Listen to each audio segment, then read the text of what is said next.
There's some real tension brewing between Akademiks and Charlemagne the God, and the way it unfolded says a lot about how loyalty and trust work in the media world.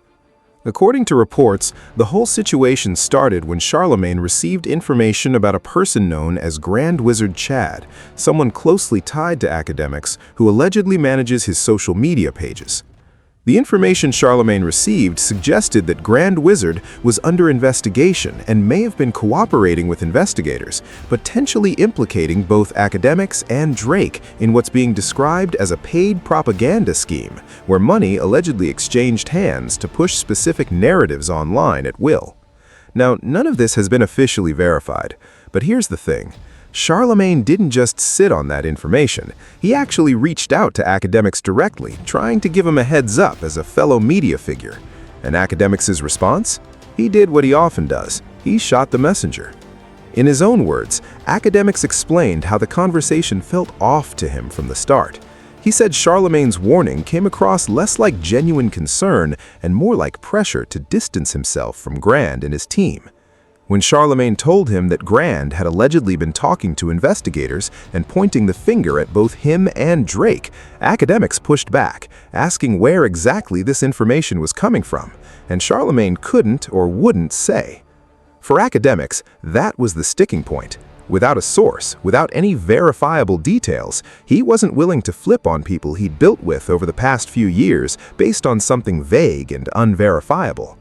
He made it clear he wasn't necessarily angry at Charlemagne for reaching out. He acknowledged the heads up, but he also noted that when someone comes to you with serious accusations and can't tell you where those accusations are coming from, it raises questions, not just about the information itself, but about who's behind it and why. He even went as far as saying that Charlemagne might, whether knowingly or not, be connected to people working against him, and that if the strategy was to go after the people around him rather than him directly, that told him something bigger was going on. Then Akademiks dropped what might be the most striking claim in all of this, that two people who ran chat operations connected to him had been cornered by investigators and flipped, allegedly cooperating against both him and Drake. His words were blunt. He compared the situation to being ratted out like a street figure, people he trusted now pointing the finger at him. Meanwhile, Charlemagne has his own response ready because Akademiks went public with all of this before giving him a real chance to speak. Whether Charlemagne's reply adds clarity or more fuel to this fire, that part of the story is still unfolding. What's going on here? Now, like for anything, I like to address things head on. But with that, you know, I don't like doing proxy wars. I like to just kick it off. I tell all y'all eat it, straight up. All y'all eat it. Y'all ain't stopping nothing. All y'all can eat it. When there is entities that's plotting against me, don't be the messenger. You either with me or against me. No DJ Khaled's around my book. No DJ Khaled's around my book. Get the fuck away. You can stop him. Oh, so he's saying you need to pick a side? Is that what's being communicated? But here's the thing, I gave Akademiks a heads up because Akademiks has done that for me before. Mm-hmm. You know what I'm saying? Akademiks has reached out to me before. Yeah. To say, hey, I don't know if you see what's happening over here, but such and such is doing this, such and such is doing that. Oh, hey, you know what? Good looking, right? So I was returning the favor. And you know, usually, man, stuff comes across the desk all the time. We do media, right? So in media, you get tips, anonymous tips. I got so many files on so many different people. I don't know if things are true. I'm just saying that these things come across the desk, right? Usually, there's a lot of stuff that I ignore. This was when I was like, you know what? I'm gonna reach out on it. But Ak told me that Carson used to work for him, but Carson don't work for him no more. And we were told that Carson used to run Akademiks TV, but now, allegedly, George and Drake run Akademiks TV. Now, I told Ak all of this last Akademiks week. TV is It's like a Twitter page that is crazy. Like they go crazy on people. Like they just say the wildest shit. Like they say the wildest shit about people. So this is apparently, this is allegedly George right here. That's a brand right there. The GOAT, bro. The GOAT. So nah, that's apparently him. Now, but by the way, it gets crazier, right? So, yo, George, stay true, George. Don't roll, George. He might have already did, but anyway. Don't do it, Here's my thing. But why would they slander you? Why, isn't that so obvious? Oh, that's a good point. That's a great question. When I saw one of the posts, I sent it to Ak. And I'll tell you what Ak said. I sent it to Ak. I said, yo, aiming at me won't do nothing for him. I just put you on to what came across our desk because you always do it for me. And then he said, yeah, I think he thinks you and Rock Nation are exposing him, LOL. He said he got those pics 3 months ago, LOL. This is next level, LOL. Dude is in another country. What the fuck I got to do with this?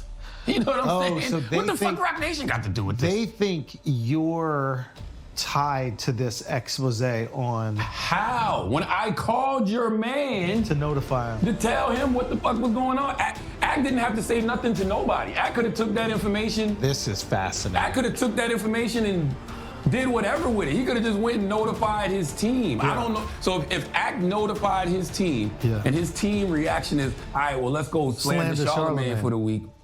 That you're kind of proving the point. You're proving the point and making me look like, oh, so maybe it is something to what the fuck may be going on. But I don't know. I don't think Akademiks has anything to do with it. And on Akademiks' end, the frustration was boiling over. He made it clear he wasn't interested in proxy wars or back-channel maneuvering. His message to anyone plotting against him was direct and unapologetic. Pick a side or get out of the way. No middle ground, no neutral positions. Either you're with him or you're not. So how did Charlemagne respond to all of that? He came out and explained his side calmly. He said he reached out to Akademiks simply because Akademiks had done the same for him in the past. Apparently, Akademiks had previously contacted Charlemagne to quietly flag something going on behind the scenes, a courtesy call between media figures. Charlemagne said he was simply returning that favor. He also acknowledged that in media, tips and anonymous information come across your desk constantly. Most of it he ignores, but this particular piece of information felt significant enough that he felt obligated to pass it along. Here's where the story gets more layered. Charlemagne revealed that the information he received involved a person named Carson, someone who allegedly used to work for Akademiks but no longer does. According to what Charlemagne was told, Carson once helped run a Twitter page called Akademiks TV, a page known for posting extremely aggressive and often outrageous content about public figures. The claim being made was that the page is now allegedly operated by someone named George, also referred to as Grand, and connected to Drake. When Charlemagne sent one of the posts from that page directly to Akademiks, Akademiks' response was telling. Rather than denying knowledge, Akademiks texted back suggesting that the person behind the page believed Charlemagne and Rock Nation were working together to expose him and seemed almost amused by the whole situation. That response caught Charlemagne off guard, because think about it, Charlemagne reached out privately as a courtesy. Akademiks didn't have to say a word to anyone. He could have taken that information, handled it quietly with his own team, and moved on. Nobody would have known. But instead, what followed was a very public campaign taking shots at Charlemagne. And that reaction, that immediate, organized pushback is exactly what started making Charlemagne reconsider his original assumption. He had initially given Akademiks the benefit of the doubt, operating under the idea that maybe Akademiks genuinely didn't know what some of the people around him were doing, that perhaps someone in his circle was running a shady operation without his full awareness. But after seeing how quickly and aggressively things escalated the moment Charlemagne made contact, that benefit of the doubt started shrinking. The host of the show put it plainly, Akademiks is hands-on with everything he does on social media. The idea that something this coordinated was happening completely without his knowledge is, to put it generously, a stretch. So, where does that leave us? You've got two major media voices, both claiming they were just looking out. You've got an alleged propaganda operation, anonymous tips, investigators, and people supposedly flipping on those closest to them. And now the question isn't just what happened, it's who knew what and when. The comments section is open. What do you think is really going on here?